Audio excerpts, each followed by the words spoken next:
যুদ্ধের ময়দানে শুধু অস্ত্র নয়, চলছে তথ্যের লড়াইও। আর সেই লড়াইয়ের কেন্দ্রই এখন সংবাদ মাধ্যম।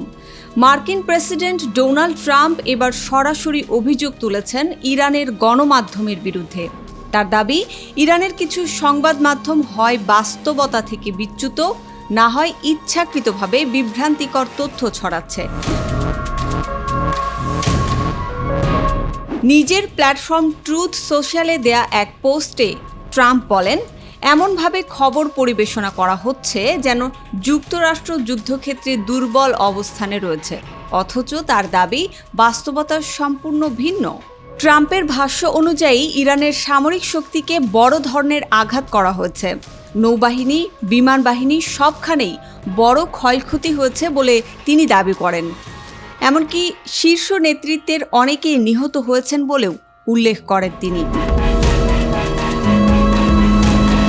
এদিকে কৌশলগতভাবে গুরুত্বপূর্ণ হরমুজ প্রণালী খুব শীঘ্রই আবার খুলে দেয়া হবে বলে আশাবাদও ব্যক্ত করেছেন ট্রাম্প। তার মতে, তেল পরিবহন পরিস্থিতিও দ্রুত স্বাভাবিক হয়ে উঠছে। তবে প্রশ্ন থেকেই যাচ্ছে, বাস্তবতা আসলে কোনটি? যুদ্ধক্ষেত্রের সত্য নাকি তথ্যযুদ্ধের প্রচারণা? এই দ্বন্দ্বের মাঝে বিশ্ব তাকিয়ে আছে, কোন খবর সত্য আর কোনটা কৌশল।